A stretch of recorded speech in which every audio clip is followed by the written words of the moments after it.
Fala pessoal, tudo bem? Começando aqui mais um podcast Vem Acréscimo. Esse é um podcast favorito a respeito dos times de São Paulo. Sou o Luiz Felipe, jornalista e apresentador desse maravilhoso programa. E eu vou trazer aqui, sem mais delongas, a dupla Tico e Teco, que eles vão trazer o resumo do programa a respeito do time que eles cobrem. Então, vou começar aqui com o Vini. Fala Vini, tudo bem? Qual é o resumo que você traz de Corinthians e Santos? Salve artistas, futeboleiros e damas, tudo bom com vocês? Bom, no programa de hoje eu vou falar do Santos que passou sobre o Independiente em Avellaneda. Um jogo para lá de engraçado por nossa parte, porque a gente tentou transmitir o jogo, só que a gente foi barrado pelo YouTube 3 vezes ainda. E ainda ficou claro que o que aconteceu no campo é que o time do Independiente, como sempre, perdeu a cabeça, perdeu em campo e perdeu fora de campo, como sempre. E também falar da derrota do Santos no Brasileirão do Atlético Goianiense.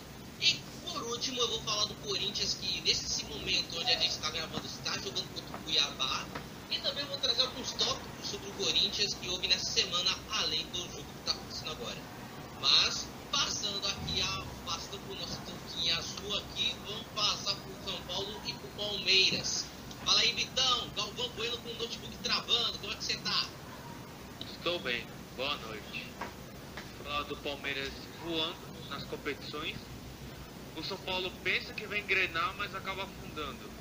É isso, Luiz. Então, a gente começa aqui com o Vitor aqui, que tá com esse fone e essa touca, tá maravilhosa a combinação. Não que eu não esteja exatamente de touca também, né? Mas vamos falar aqui do Palmeiras, pra gente falar desse time que é hiper regular, esse time do Palmeiras.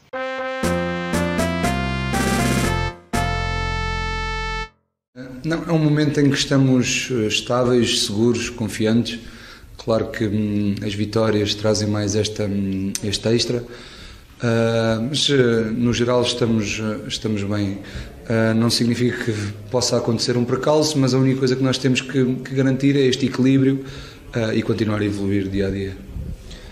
Então, começando aqui falando do Palmeiras, quem deu a entrevista foi o João Martins, assistente do treinador Abel Ferreira. E você já escutou o áudio dele. Vitor, pra gente começar falando de Palmeiras, como é que foi a semana do time alviverde? Muito boa, ganhando as duas partidas no placar mínimo de 1-0. Mas o importante são os 3 pontos e a passagem de fase na outra competição, a Libertadores. Falando da Libertadores, né, foi uma partida equilibrada com a Universidade Católica, precisando fazer gols para passar de fase, enquanto o Palmeiras com a vantagem de só administrar. No primeiro tempo, a Universidade só chegava com bolas aéreas. Algumas deu trabalho para o Everton, mas logo após o Palmeiras se impôs na partida e chegou com Gustavo Scarpa, em cruzamento para Davidson, que desperdiçou, né? Com tantas oportunidades em bolas no travessão, por exemplo, a insistência resultou no gol do Marcos Rocha no final do primeiro tempo em rebote do goleiro. E no segundo tempo, o Palmeiras continuou no controle da partida e a Universidade com as bolas aéreas sem assustar o Everton. Com a entrada de Dudu, melhorou a equipe em termos de chance, mas o placar não se alterou até o final da partida. Foi uma partida bem aquém, o Palmeiras só administrando. A Universidade tem aquele time que pode surpreender o Palmeiras no atual momento. E o Palmeiras fazer a lição de casa. Foi um placar mínimo, mas valeu a pena e vai enfrentar o São Paulo nas quartas de final da Libertadores. Agora, passando para o Campeonato Brasileiro, o Palmeiras 1-0 no Fluminense. Foi uma partida entre duas equipes que vem jogando bem no campeonato. Uma é líder e a outra está dando um certo trabalho. No primeiro tempo, o Fluminense foi bem ousado, com postura, assustando o Palmeiras, que aos poucos foi se impondo com o recuo do Fluminense.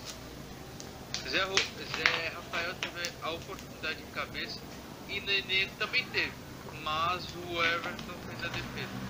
Foi um jogo bem parelho. No segundo tempo, o Palmeiras com dificuldades de chegar e o Fluminense tentando uma saída ou outra. Aos 8 minutos do lance capital, Rafael Veiga cruzou e Manuel mandou para o próprio Patrimônio.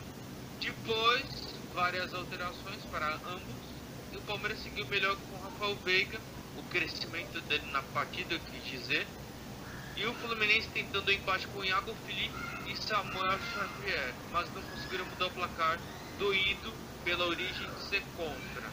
Então, foram 2 partidas que o Palmeiras fez mais que obrigação. O torcedor mais crítico, só foi de 1 a 0, porque está acostumado com aquele Palmeiras arrebentando, né? Mas o que importa é o resultado positivo. Vitor, legal, o resumo foi bom, teve toda essa vantagem, mas eu acho que o que o torcedor palmeirense hoje quer saber mesmo é desse clássico importante que vai ter contra o São Paulo logo nas quartas de final da Libertadores. Um reencontro da final do Paulista. E o que dá para dizer do lado palmeirense nesse confronto, já que você cobre os dois, né? O que o Palmeiras pode ter aprendido da final para que possa utilizar nas quartas de final, para que possa ter êxito e passar? O que dá para poder usar de armas? Então, Luiz, pode-se dizer que é um revanche, como sempre, né? É um clássico, Libertadores, e já passou por isso pela final da Libertadores, né? O Palmeiras e Santos, agora é São Paulo e Palmeiras. Assim, é o mesmo enredo do Campeonato Paulista. O Palmeiras é favorito, mas o São Paulo já mostrou que pode encarar de igual para igual, pode bater o Palmeiras. O que difere agora é que o São Paulo vai jogar essa semana na Copa do Brasil e o Palmeiras vai ter a semana livre. O Palmeiras vai ter mais descanso essa semana e o São Paulo não. Então, ainda que eles vão também enfrentar no sábado pelo Brasileirão. Olha só, eu vou se enfrentar agora pelo Brasileirão no sábado e depois vai ter o confronto da Libertadores. Ou seja, o Palmeiras em termos de tático, físico, tá bem. São Paulo vai estar nessa situação e tá chegando nos jogos importantes.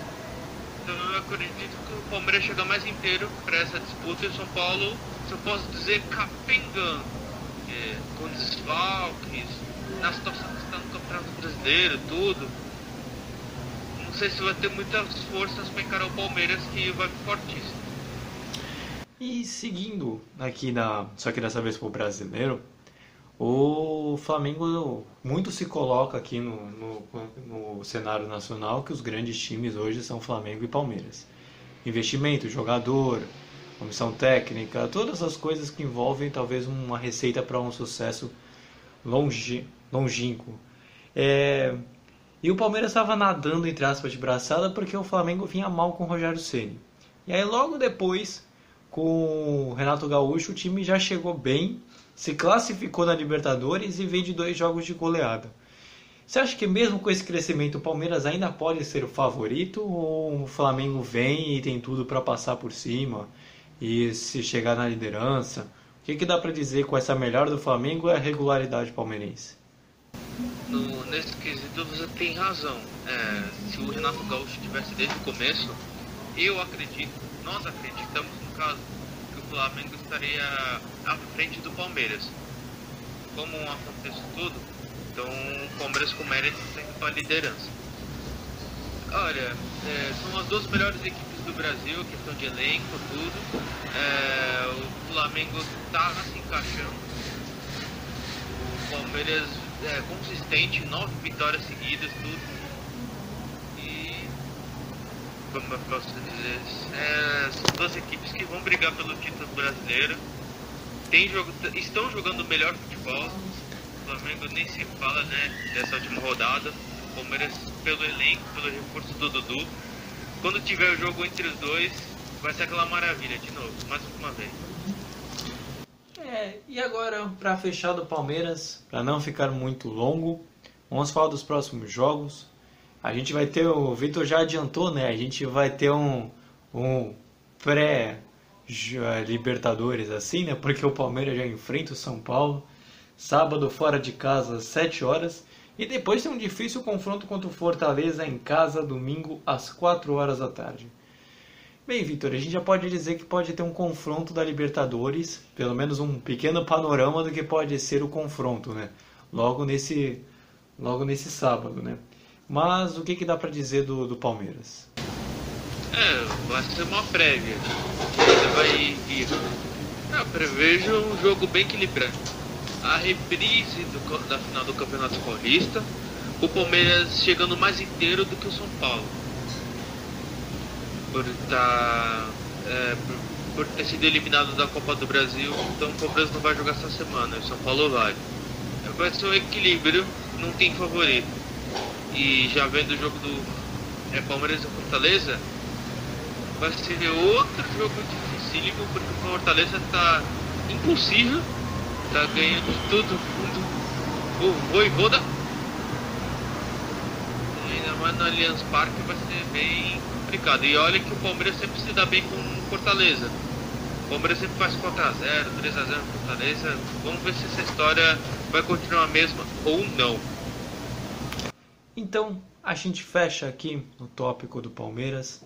E aí a gente passa agora para falar do Santos. E aí eu chamo o Vinícius para ver o que ele tem para falar.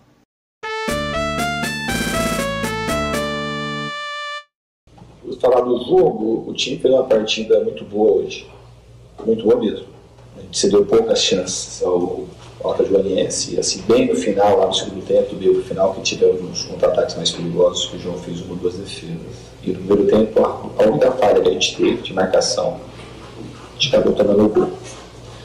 Fora isso, o time foi bastante incisivo, foi contundente, criou situações, com um time que veio com a proposta de jogar atrás, mudou a sua formação tática e de jogadores, jogou com 3 volantes, 2 pontas que jogavam mais para marcar o lado do que propriamente dito fazer contra-ataques.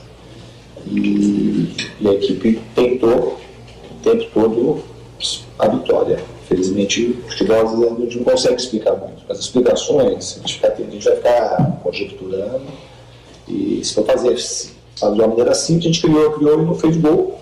E a gente ofereceu pouca chance, e na pouca que ofereceu, eles acabaram fazendo gol e foi 1-0. Quanto ao resultado das suas quanto prejudica, isso a gente só vai saber por frente. Assim, perder ponto em casa sempre é ruim. A gente já tinha perdido 4 pontos aqui pro. E agora, falando do Santos, você já colocou a entrevista coletiva, você já escutou a entrevista coletiva de Fernando Diniz a respeito do último jogo do Santos contra o Atlético de Goiás, que perdeu em casa. Vini, para começar, vamos falar da Semana Santista. O que dá para dizer dessa última semana do Santos? Luiz, foi uma semana onde teve alegria durante a semana e tristeza no outro dia, né?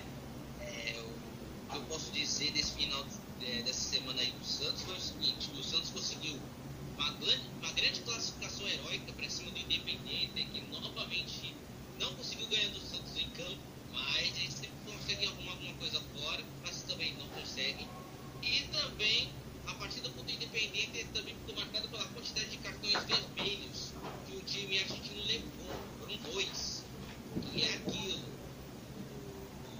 O Independiente no primeiro jogo de ida estava provocando o Santos. Eles queriam vencer por WO com 3-0 por causa da escalação irregular do Caio Jorge, do Camacho. Mas aí a vingança dos santistas veio no segundo jogo, né? Quando o jogo estava meio difícil, mas é um jogo que estava murcho. Graças à falha de um zagueiro aí do Independente, o Caio Jorge abriu o placar. A gente, olha aí, o Caio Jorge fez o gol na ida e fez o gol na volta. Para vocês verem como o mundo é cruel, né? Como os caras castigam sem piedade. Aí, quando começou o segundo tempo, a proposta era do Santos segurar ainda mais o resultado, né? Porque no agregado estava 2-0, estava tudo bem encaminhado. Só que não, né, amigo? Com Lucas Gonzalez, do Independiente, numa bomba, acertou o João Paulo. E o João Paulo, que estava fazendo defesaças na Argentina, virou um muro. O cara cresceu para cima dos caras, tanto no primeiro quanto no segundo jogo. Salvou o Santos e garantiu a classificação do Santos em Avedianeta. Destaque também que o João Paulo dedicou essa partida para a sua mãe, que está se tratando de um câncer, né? planejamento. E também que quando vem a Crespo já deseja melhoras para a mãe dele, que ela tenha cura, que ela continue vendo o João Paulo fazendo grandes milagres com a camisa do Santos. Agora, quando a gente vai lá pro fim de semana, o Santos literalmente quase entrou no mesmo time que enfrentou o Independiente. Só que o que veio de diferente nessa partida é que o Marinho tava de cabelo rosa, né? Esse da partida contra o Independiente. Mas o que houve na Vila Belmiro contra o Atlético Goianiense foi o seguinte: como os cientistas estavam zoando os São Paulinos e os corintianos só porque perderam para o Atlético Goianiense, aí é aquela famosa frase, que a vida dá voltas de um jeito, olha, é irreversível os bagulhos, né? Os caras zoam os outros times, só que quando ele enfrenta os caras, aí você já fica. Bom, o Atlético Goianiense, sem o seu técnico Eduardo Barroca, que estava suspenso, ganhou de 1-0 com gol de pênalti do Zé Roberto, num pênalti infantil do João Paulo. E no que era para o Santos ter o segundo golzinho de empate, o Santos ganhou na posse de bola, mas no placar perdeu como sempre. É aquela famosa ditado do dinizismo: vou jogar como nunca, vou trocar passes como nunca, mas eu vou perder como sempre. É contigo, Luiz. Realmente, essa do Diniz, essa não é só do Santos não. Quem é torcedor do São Paulo acho que também vai se lembrar um pouco dessa situação também do Diniz. Mas seguindo aqui, a expectativa do Santos para a estreia, para a continuação da Copa do Brasil, né? Principalmente porque o Santos envolve muita parte financeira, que o presidente do Santos ressalta muito essa parte, que precisa arrumar a casa com todas as dívidas que tem. Nada melhor do que você conseguir uma boa classificação na Copa do Brasil, né? Que é o principal torneio hoje financeiro do país, né? Só atrás da própria Libertadores da América, porque paga em dólar, né? Mas aqui no cenário nacional a Copa do Brasil é o mais rentável de todas. E vai enfrentar a Juazeirense, que eliminou o Cruzeiro, né, na rodada passada. Dá para dizer que o Santos vai ter um confronto também complicado, apesar da Juazeirense não ser um time de elite, e se eu não me engano está na Série D hoje do Campeonato Brasileiro. O Santos vai pegar um time que está fazendo história, né, que é a Juazeirense. É um time bem montado, né, que fez uma coisa que ninguém imaginava, que era eliminar o Cruzeiro na Copa do Brasil, mas os pianistas de Mozart que se virem no ano que vem para a disputa desse torneio aí. Essa é a referência para quem é torcedor do Cruzeiro, mas tá bom. Mas esse confronto contra a Juazeirense, o Santos tem uma equipe mais qualificada do que a equipe baiana, né? Porque o Santos tá vindo de uma crescente, conseguiu uma classificação contra o Independiente, e apesar de ter só um título da Copa do Brasil, os santistas estão tendo mais do que a obrigação de conquistar esse título depois de um ano, um primeiro semestre que não foi um dos melhores, assim, entre partes, né?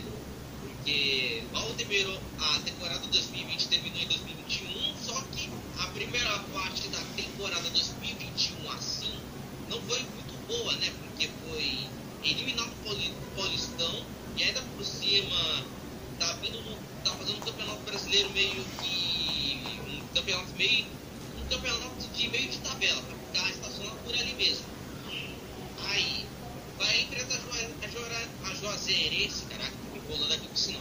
Juazeirense, não sei como é que se fala, Juazeirense. É Juazeirense, tem um I no meio. Meu Deus do céu. Juazeirense. Zeirense. Juarense. Até amanhã o Vini aprende. Juazeirense. Juage. É, Juazeirense. Juazeirense. Agora foi. Tô falando pela página do Meia Crespo que tá Juarense, meu. Nossa. Meu Deus. Valeu por mim. Juazeirense. Essa equipe aí que eu tô me atrapalhando todo pra falar. De Juazeiro. Agora sim, vamos falar assim, de Juazeiro. Tá fazendo história. tem uma folha de salarial muito abaixo do que a equipe do Santos, e a equipe santista, para alguns torcedores, o Santos terá que fazer o mínimo, que é ganhar da Juazeirense, ou melhor dizer, passar pela Juazeirense. Acho que agora falei certo, totalmente. Mas o resumo da Semana Santista também não será só de Copa do Brasil, porque para esse confronto o Santos já pode perder o Caio Jorge no jogo de volta, né? Porque já teve uma notícia que ele já assinou um pré-contrato com a Juventus. Não sei se eu estava no seu top, Luiz, mas era importante ressaltar até para a escalação do time do jogo de ida. Não, eu não coloquei por causa que saiu a notícia a respeito realmente do Caio Jorge, que já assinou um pré-contrato com a Juventus, mas ainda está meio nebuloso o assunto, porque o Santos tinha aceitado a proposta do Benfica, e eu não sei exatamente como é que está a situação ainda. Mas por hora, né, a informação é de que o Caio Jorge assinou uma proposta, um pré-contrato com a Juventus, e pelo jeito o Santos vai haver mínguas, porque ele vai sair de graça, acho que talvez no fim do contrato, quando acabar o contrato dele com o Santos, só no fim do ano. Por hora, essa é a informação, qualquer coisa mais avançada a gente pode trazer. Mas Vini, seguindo aqui, o Santos agora tem uma sequência bem grande de jogos, assim, uma sequência de um jogo a cada 3 dias, se é que dá para dizer assim, por causa dos confrontos da Copa do Brasil e da própria Sul-Americana, contra o Libertad e contra a Juazeirense.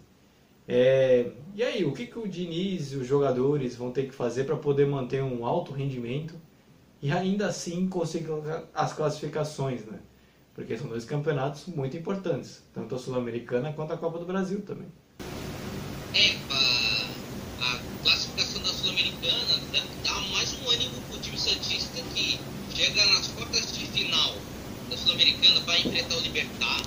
As datas ainda serão definidas, e depois desse confronto aí contra o Atlético Goianiense, o Santos terá que modificar muito as suas escalações e também rever os seus conceitos, porque tem muitos atacantes, não dá para evitar uma derrota como essa do Atlético Goianiense.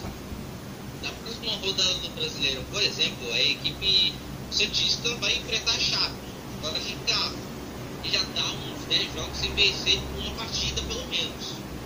E no momento tá assim, ou o Santos muda de forma, de conceito, como por exemplo da posse de bola, para outra coisa, como por exemplo não ficar no famoso abrir-cruza, ficar no toque de bola, sempre pelo meio, busca de espaços, e ter mais visão de jogo, porque é isso que falta para a equipe santista, entendeu? Quanto ao Juazeirense, é aquilo, é só manter o mesmo nível e intensidade que consegue a classificação, tranquilamente.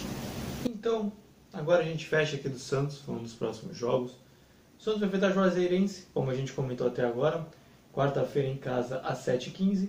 E aí, Vini, depois pelo Brasileiro, enfrenta a Chapecoense, no domingo fora de casa às 6h15. É um outro jogo que o Santos pode ganhar também, não vou colocar que tem obrigação, mas pode ser mais uma vitória para o time santista? O jogo contra a Chape será um jogo onde vai provar se o dinizismo está funcionando de verdade mesmo. A equipe da Chapecoense está nas últimas posições do Campeonato Brasileiro, não está engrenando no campeonato, né?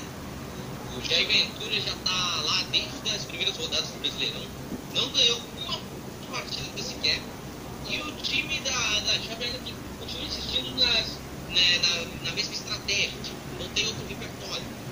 Já o dinizismo do Santos é diferente, é um time mais solto, com posse de bola, que busca controle de jogo, infiltrações.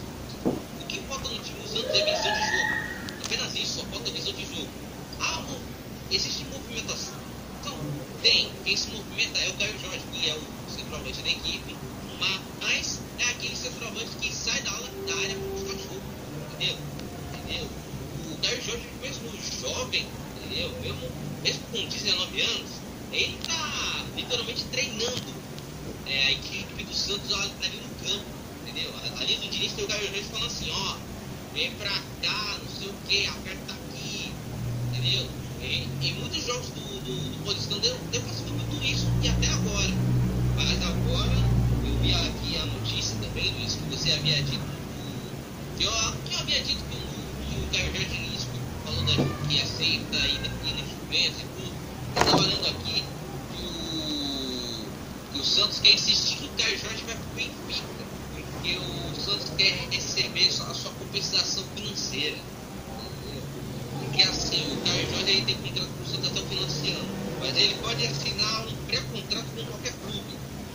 Aí, o empresário dele, que cuida da carreira do jogador, entrou em contato com a Juventus, fez um acordo com a Juventus. Aí, já teve um acerto, já foi confirmado por alguns sites, só que o clube da Vila Belmiro, eles não querem que o Caio Jorge vá para a Juventus assim, de graça no ano que vem. Eles querem que o Caio Jorge vá para o Benfica, porque o Benfica havia feito proposta com uma graninha. Aí ficaria isso. Era apenas isso mesmo. O Caio Jorge ia de graça, assim, sem receber nenhum dinheiro, e com o Benfica receberia o seu famoso primeiro milhão, os primeiros 100 milhões aí de proposta. O Vini já passou aqui também a situação a limpo, um complemento do que eu tinha falado da situação do Caio Jorge. A gente fecha por aqui a parte do Santos e agora a gente vai falar do São Paulo, e aí eu chamo o Vitor de volta. Um é casual. 2 pode ser, aconteceu. 5 com fraturas. Nós pretendemos, queremos respetar todas as competições.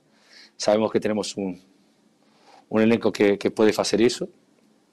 Infelizmente, não estamos conseguindo os resultados esperados. Sabemos todas as dificuldades que estamos atravessando, mas todos sabem, já expliquei em las colectivas anteriores todos os motivos, que estamos uma equipe em construção. É muito difícil poder replicar os mesmos 11 3 dias por vários motivos, mas continuaremos a lutar. Sabemos que a situação é difícil, mas acreditamos no elenco. E agora a gente vai falar do São Paulo. Já saiu a entrevista coletiva do técnico Hernan Crespo a respeito do último jogo do São Paulo, que não foi nada positivo contra o Flamengo, uma derrota dura de 5-1. Mas, Vitor, a semana São Paulina é de altos e baixos, e passa o que dá para dizer, tanto de positivo quanto de negativo. Então, Luiz, a semana começou com uma pressão. Bate, porraça em casa, na primeira partida foi com gosto amargo. Então a obrigação era empatar com mais de um gol ou vencer. E o São Paulo fez a parte dele, jogou bem a partida, ganhou de 3-1. Aqui eu resumi. Foi uma partida brilhante do time de São Paulo. No primeiro tempo foi um time que reviveu os bons momentos que teve no Campeonato Paulista, com marcação alta e pressão na defesa do de Miranda, Rigoni e Marquinhos, com 18 anos, que estreou como titular em uma partida difícil. Precisando de pelo menos um gol para passar de fase, São Paulo teve boas oportunidades na vida, como o chute de Gabriel Sara e uma escapada do Marquinhos, nem sempre nos esquecemos aqui. Enquanto o Racing parava no sistema defensivo do São Paulo, acho que foi o corredor. Miranda, além de desarmar tudo, ainda deu um lançamento para Marquinhos, que chutou na trave e Rigoni pegou o placar no final do primeiro tempo. No segundo tempo, o Racing viria para cima para conseguir o empate. Só que no começo da parte final, Benítez achou um lindo passe para Marquinhos fazer o segundo gol do São Paulo. Ducha de água fria no Racing, que imaginaria uma virada, só que foi por água abaixo. Depois disso, foi ataque contra defesa do São Paulo, tendo espaço para contra-atacar.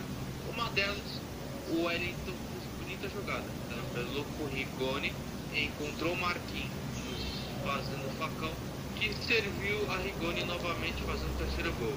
Placar justo até o momento, e o Racing conseguiu fazer seu gol com Correia.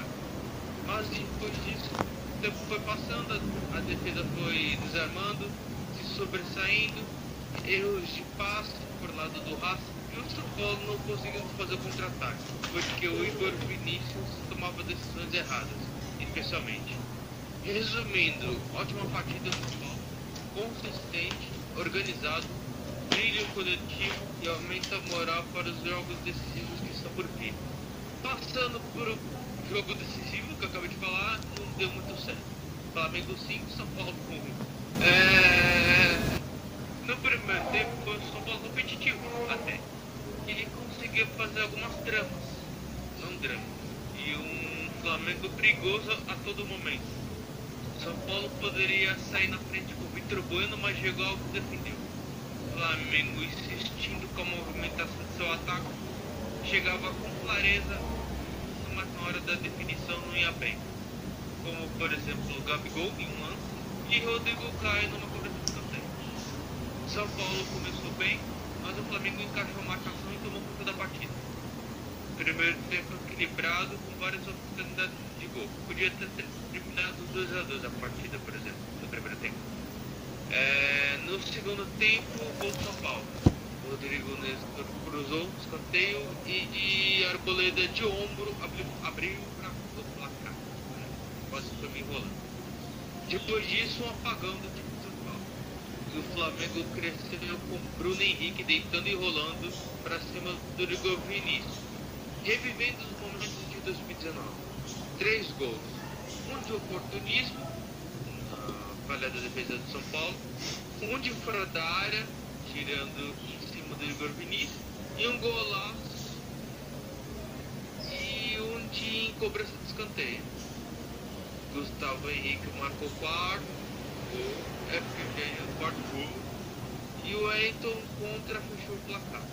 Resumindo, pro lado do São Paulo, muitas coisas a serem feitas, e na zona de rebaixamento já sabe qual é a prioridade. Enquanto o Flamengo caminha a passos largos para a conquista do tri brasileiro. Isso porque nem falei do gol anulado do Bruno Henrique, tocou no braço dele, e da confusão das comissões técnicas. Realmente, esse último jogo do São Paulo, não vou dizer que eu não sei se eu coloco nem como trágico, porque eu não sei nem se é a palavra certa. Mas eu queria falar, Vitor, no momento bom, entre aspas, do São Paulo, porque o São Paulo passou na Libertadores, foi um jogo legal, foi um resultado que, por exemplo, eu mesmo não esperava que fosse ser um 3-1 fora de casa. Dificilmente esse tipo de resultado acontece, não exatamente por ser o São Paulo, mas pela raridade em si do placar. E vai enfrentar agora um Palmeiras que vem nesses últimos tempos, talvez até desde a conquista do Campeonato Paulista, passando aquele jogo, vem numa melhor fase que o São Paulo. O que o São Paulo tem que usar para poder conseguir passar, não vou dizer sem sustos, mas conseguir o êxito e chegar a uma semifinal novamente de Libertadores da América? Quais são as fórmulas que precisa? Então, em comparação com o que aconteceu no Campeonato Paulista, o Palmeiras melhorou bastante e o São Paulo piorou. Teve uma melhora, mas aí caiu tudo de novo. O que o São Paulo precisa fazer é se esforçar fisicamente, colocar na cabeça que é um jogo decisivo, passando daquela fase ajuda bastante a questão de dinheiro, principalmente porque o São Paulo não está bem nas finanças, e a questão de moral para passar para a semifinal. E o São Paulo vai ter que anular as grandes peças do Palmeiras, como o Rafael Veiga e Gustavo Scarpa no atual momento. E o Crespo, ele parece ser estrategista, como o Abel Ferreira também. Então, ambos podem surpreender. Eu acredito que vai ser um jogo meio equilibrado, jogo de 180 minutos. É aquilo, os dois times têm condição de ganhar nas suas respectivas casas e jogando fora de casa também. Vai ser uma partida bem complicada e o que a gente espera é um bom futebol acima de tudo.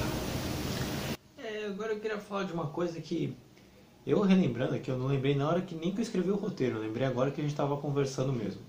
Que eu quero colocar talvez o ponto da irregularidade que voltou a acontecer com o São Paulo. Claro, tem muitas coisas que influenciam, né? Lesões, um calendário super apertado. Mas essa semana foi prova de um São Paulo completamente diferente nos dois jogos. Você pode até discutir a qualidade técnica, você que está nos ouvindo, o Vitor, Vini também, né? Ou pelos times, pelos jogadores e times apresentados, né? O Flamengo é muito mais time que o Racing, né? Mas a diferença de placar e atuações, para mim, é absurda, né, entre os dois. O que dá para explicar essa irregularidade? Isso preocupa tanto para a Copa do Brasil quanto para a Libertadores também. Essa questão os altos muito altos e os baixos muito baixos. Sim, Luiz. Eu vendo as duas partidas, o São Paulo foi muito bem contra o Racing, nos 90 minutos. Contra o Flamengo, o São Paulo fez um bom primeiro tempo. Isso eu posso dizer. Ele fez um bom primeiro tempo. No segundo tempo, ele começou também bom. Fez o gol, tudo. O que me chamou a atenção foi a saída do Rodrigo Nestor do time. A partir do momento que o Rodrigo Nestor saiu do time, o meio de campo fez um buraco na defesa. E foi dali que o Flamengo conseguiu se aproveitar do espaço. Então, eu acredito que os jogadores têm culpa nisso. O Crespo já não dá muito pra falar dele porque é as peças que ele tem à disposição. Todo mundo sabe que o São Paulo precisa de reforço. Contrato um monte de gente, mas a maioria não está conseguindo jogar os 90 minutos. O Benítez, se ele não aguenta jogar 30 minutos, podia colocar ele no primeiro tempo, tudo, e só pedir para sair quando estiver bem cansado. Agora, colocar o Benítez quando está perdendo de 2-3-1 é milagre. Acho que o cara vai resolver. É bem complicado. Então, certas decisões, qualidade técnica dos jogadores estão deixando a desejar. Como, por exemplo, aquela jogada do Vitor Bueno no primeiro tempo. Se ele tivesse feito aquele gol, o panorama podia ser diferente. O Igor Vinícius falhou nos 3 gols. Se você vê a ação dele, não estava nem aí pro lance. Ele deixou simplesmente o cara girar, não atrapalhou, entendeu? Nesse sentido. A torcida, eu acompanho muito a torcida do São Paulo, do Palmeiras, mas a do São Paulo é que está aparecendo bastante. É aquilo, por que não dispensa alguns jogadores, alivia a folha salarial e contrata outros? No estalo. É muito engraçado. Não. Não, mas eu entendo. Mas eu queria falar agora dos próximos jogos pra gente fechar o tópico do São Paulo para não ficar muito extenso. O São Paulo joga contra o Vasco pela Copa do Brasil, quarta-feira, em casa, às 9h30. É 9h30 mesmo. Minha letra tá ruim, mas é 9h30. E depois contra o Palmeiras, que a gente já comentou quando a gente falou lá do Palmeiras, uma prévia dessa parte das quartas de final da Libertadores, no sábado, jogando em casa às 7h. Então o São Paulo tem 2 jogos bem decisivos, pela Copa do Brasil e contra um clássico, contra um rival tradicionalíssimo, né? O que dá para esperar nessa semana do São Paulo? O São Paulo tem que dar uma resposta imediata. Então a obrigação é ganhar do Vasco quarta-feira para amenizar a situação. E chegou no momento que o São Paulo não pode mais priorizar, tanto que eu falei no resumo. E a prioridade é se manter na Série A. Porque quanto mais vai passando rodadas, toda a situação vai ficando a mesma, aí vai ficando complicado. E você priorizando as Copas e deixando o Brasileiro de lado, tem que ter cuidado. Então, assim,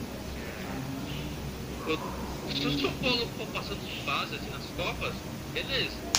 Mas também vai ter que ficar de olho no Brasileiro. Uma eventual eliminação do Brasileiro, uma eventual eliminação na Libertadores ou Copa do Brasil vai ser triste, mas porém, todavia, contudo, vai se esforçar no Campeonato Brasileiro. Quando tiver Libertadores, o São Paulo pode aproveitar aquela semana para treinar, recuperar jogadores para jogar só Brasileirão. Isso eu tô falando numa eventual eliminação na Libertadores ou Copa do Brasil. Então eu acredito que o São Paulo ganha, tem a obrigação de ganhar, né, do Vasco, e também tem que fazer uma boa partida contra o Palmeiras, porque se vier mais um resultado negativo contra o Palmeiras no sábado, a situação vai ficar bem complicada. A questão da paciência não dura muito não. Então, a gente fecha aqui a parte do São Paulo e agora a gente vai falar do Corinthians. E aí eu chamo o Vini para a gente conversar a respeito do Timão.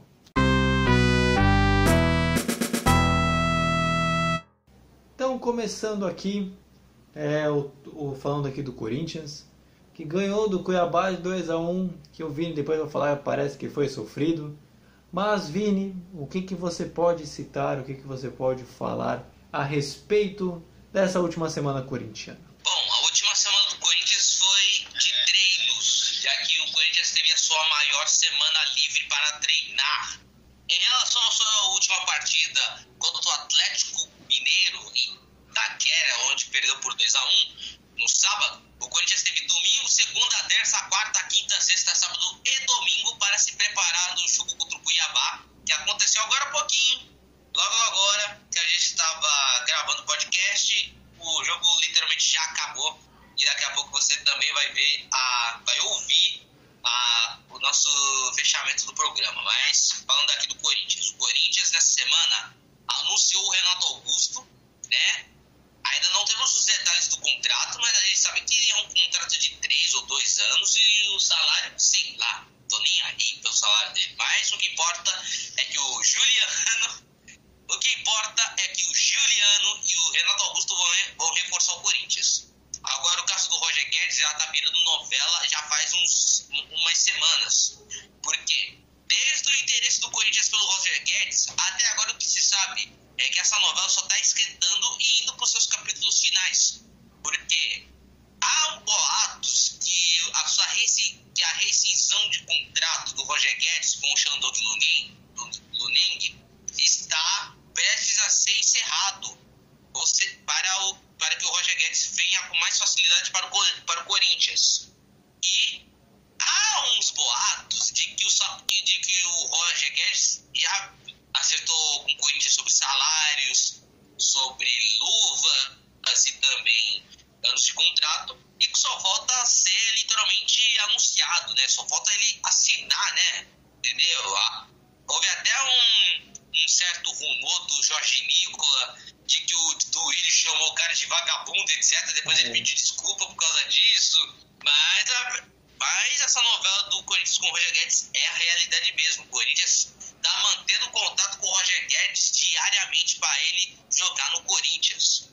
Mas, falando fora do campo, agora indo para dentro do gramado, o Corinthians jogou contra o Cuiabá pela primeira vez de sua história. E foi um jogo pra lá de louco. No primeiro tempo, o Corinthians começou bem o primeiro tempo, fez 2 gols, um com o Oni e o outro com o Adson. Adson que foi surpresa na escalação, já que o Corinthians estava apostando muito no meio de campo com o Vitinho, com o Matheus Vital, e também estava apostando muito com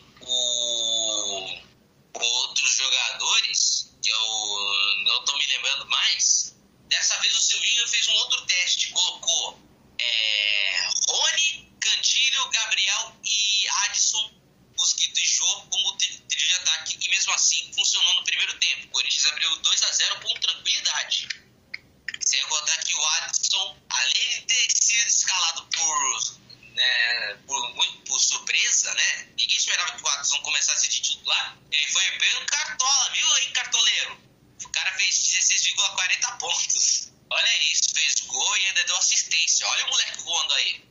Mas o segundo tempo, do que era para o Corinthians estar administrando esse 2-0, acabou virando um sufoco no final do jogo, porque o Corinthians acabou tomando gol do Rafael Elias, ex-Palmeiras, e que está no Cuiabá, né? Um gol de cabeça, onde o Corinthians tomou uma pressão desnecessária, mas conseguiu conseguiu manter o resultado até o final, sendo que o Cuiabá, no último lance do jogo, perdeu seu zagueiro por expulsão, depois de agredir o Gabriel depois de uma cobrança de escanteio.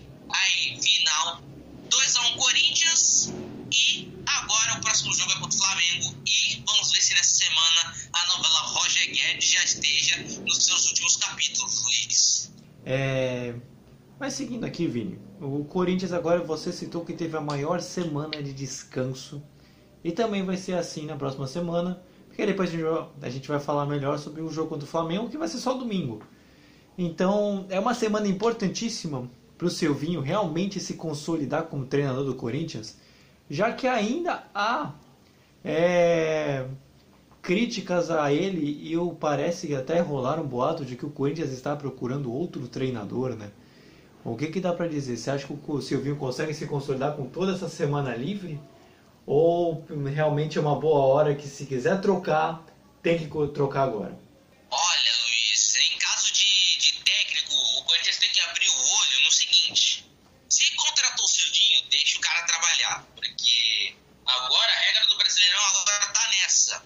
Você começou com um técnico, você não pode agora trocar de técnico pela segunda vez. Tem que ser pelo menos por alguém que já esteja no clube depois de 6 meses no clube, entendeu? Mas esse caso do Corinthians é assim: pô, se demite o Silvinho e o Corinthians me contrata um outro técnico, aí depois ele me veio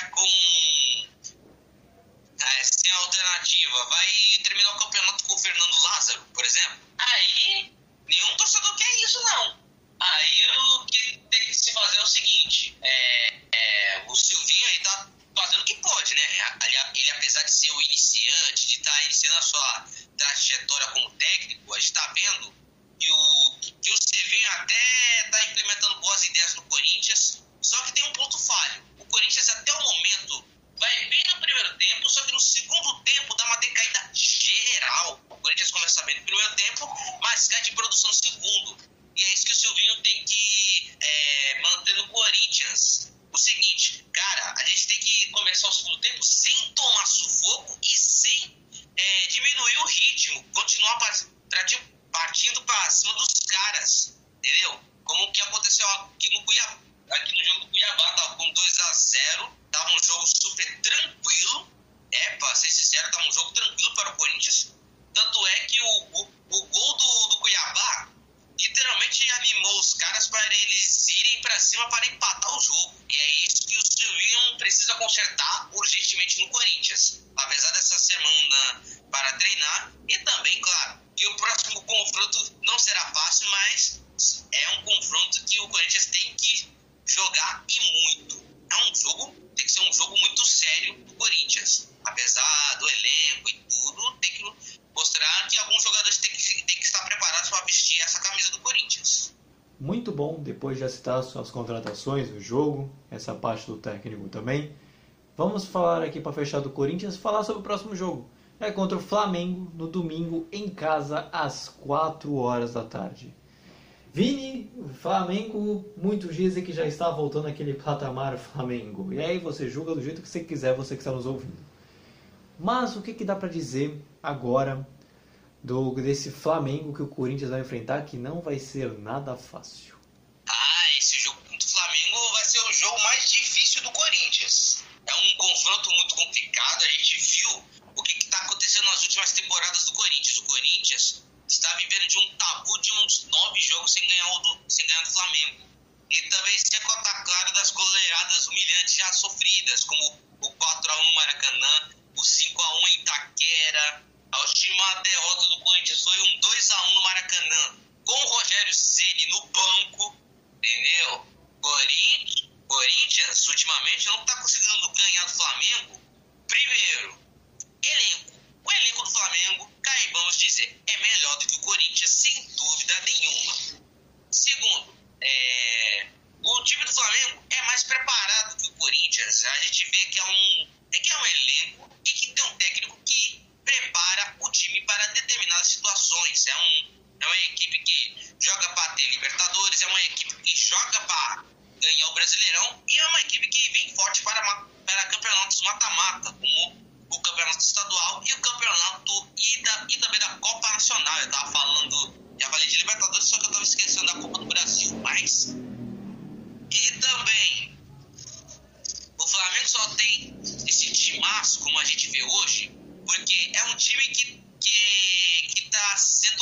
alívio do Corinthians. O Corinthians está sanando suas dívidas no momento, está reduzindo sua folha salarial, assim como o Flamengo fez até uns anos atrás, em 2013 para 12, e agora está obtendo seu maior sucesso, como a gente está vendo agora. Começou a contratar jogador lá e cá, foi juntando os capos da equipe carioca, e a gente está vendo um time jogar absurdos em campo. A gente está vendo um time com Diego Alves, Rodrigo Caio, William Arão. A gente viu uma equipe com Gerson, mas que joga com um trio extremamente ofensivo, com Gabriel, Arrascaeta e Bruno Henrique, que é o outro que está recuperando a sua fase boa. E por confronto sem Itaquera, vendo a fase de cada um dos clubes, e também pelo que o Flamengo vem de uma goleada de 5-1 contra o São Paulo, é um confronto difícil e dificilmente o Corinthians sairia com uma vitória, nessa partida. No máximo pode até conseguir um empate, seria um milagre. Pois é. Mas o que a gente pode ver é um confronto onde o Flamengo vai propor o jogo e o Corinthians vai tentar jogar no erro do Flamengo. Apesar do Corinthians ter que tomar mais atitude, porque tá jogando em casa e também vai pegar uma equipe que é a mais forte do Campeonato Brasileiro. Mas é aquilo, não é para ter medo do outro clube, e sim jogar a bola e tentar propor alguma coisa, né? Fazer com que a equipe suba na tabela, tenha crescimento. A equipe precisa de jogadores com visão de jogo. Até aí, nessa partida contra o Flamengo, o Giuliano e o Renato Augusto também já podem estrear pelo Corinthians, né? Porque até o dia 1º de agosto vai abrir a janela internacional e eles podem ser registrados pelo BID, que é o Boletim Informativo de Esportes Deliberativo, se não me engano, que é o famoso RG dos jogadores, que é o famoso o registro definitivo que ele é o atleta de tal clube. Mas, em resumo, é isso. É um clássico onde o Flamengo é favorito. Ninguém vai apostar no Corinthians como favorito, apesar do péssimo elenco, mas tem um ponto forte que é a Arena. Mas é um jogo que vai definir se o Corinthians vem forte para o clássico contra o Santos, que é no próximo final de semana, ou se vai ter a nova novela do Roger Guedes, que ainda está por vir e tudo, e também de demais casos no Corinthians, como a gente já viu que teve caso do Jô tendo o carro apedrejado depois de ter ido num evento, e também de outras coisas que acontecem no Corinthians, além de sanar as dívidas e continuar investindo forte nos jogadores, e também na base, é claro. Então a gente fecha aqui o programa. Obrigado a você que nos viu. Não sei se o vídeo vai gravar depois, vai colocar, você que nos ouviu também. Obrigado por você ter assistido, e vou fazer aquela chamada de sempre, né? Se inscreva no nosso canal se está escutando a gente pelo YouTube, esse podcast maravilhoso. Então ative o sininho, comente se gostou, veja nossos outros vídeos, deixa aquele like maroto. Isso sempre incentiva a gente a produzir cada vez mais conteúdo. Se você está escutando a gente pelos nossos agregadores de podcast, e a gente está em várias plataformas como Spotify, Anchor, Breaker, Google Podcast, dentre tantos outros, nos siga por lá também e e assista e ouça a gente sempre que possível, para ficar por dentro de tudo que acontece aqui no futebol de São Paulo. Assim como agradecer a você que nos ouviu, agradeço ao Vitor e ao Vini por terem feito mais esse podcast, foi super legal, conteúdo super variado, muito, muito divertido sempre. E agora o momento que eu mais quero saber, que é a reflexão da semana, para a gente gravar só semana que vem. Vini, qual é a frase desse fechamento? Luiz, olhando pro meu catálogo de pratos, eu fico até com medo de citar algumas. Mas tá difícil de falar alguma frasezinha pra essa semana, uma coisa reflexiva. Mas eu vou deixar de lado a palhaçada, mas eu vou deixar uma coisa que é verdade, né? Porque ultimamente tá dando calor, né? Uma estação de inverno, e eu vou começar com falar uma frasezinha gostosinha, que é a seguinte: é por isso que o sol vem com raiva. Todos os dias vocês só elogiam a lua. Lindo, lindo, filosófico. Assim que é legal, hein? Reflexão da semana. Então, Vitor, já pode se despedir do pessoal. O espaço é seu, se tiver frase tem, quer mandar abraço, agradecimento. Esse momento aqui é teu. Deixa essa oportunidade pro Vini, ele me responde. Uma boa semana a todos, obrigado por ouvirem esse maravilhoso, lindo podcast. Ó, o frio tá vindo, se agasalhem. Então, Vini, com o recado dado também pelo Vitor também, o espaço é seu, pode se despedir do pessoal. Meus queridos, minhas queridas, vamos encerrar mais um podcast, mas antes da gente dar aquela fechada marota, a gente também, o Vem Acréscimo, também quer falar uma coisa, é o seguinte, eu vou falar em nome da equipe, que é o seguinte, no nosso Instagram do Vem Acréscimo, a gente posta textos do Corinthians, a gente posta textos do São Paulo, Palmeiras, Santos, e também se contar alguns vídeos aleatórios do futebol, seja assim de momento engraçado ou não, seja de variedades. Aí o que nos acontece é o seguinte, o nosso Instagram é um espaço público onde você pode comentar o que você quiser, né? Onde você pode falar sobre sua equipe, falar o que vocês esperam, você pode dar até seu palpite. Mas o que não pode é você entrar no perfil dos outros e ficar divulgando o seu conteúdo, sendo que a gente tem um conteúdo de esporte, só tem uma pessoa que quer divulgar um conteúdo de jogo aí, que joga aí na plataforma da Twitch, que jogam aí por aí em diversas streams aí. Tanto é que eu tô falando isso porque eu venho acréscimo, recebi um comentário no nosso último post do Corinthians e Cuiabá, que a gente fez um nosso texto falando do jogo, que é o seguinte, um seguidor queria que o Vem Acréscimo curtisse o último vídeo que ele havia produzido. Aí ele tocou por um coraçãozinho, muito obrigado. E é aquilo, né? A gente até acha fofo, tudo, só que a gente fica mesmo. Assim, não dá, gente. Não dá pra fazer isso. Porque isso não é antigo, não é ético, entendeu? Porque o cara quer que uma equipe de esportistas curta um vídeo de jogo. Mas aqui fica a dica, gente, que a gente, né, como jornalistas, como comentaristas, a gente quer dar alegria para o nosso público, só que a gente quer conquistar o nosso público de uma maneira que a gente não precisa ficar forçando as outras pessoas a postarem no nosso conteúdo, entendeu? Fica também essa reflexão.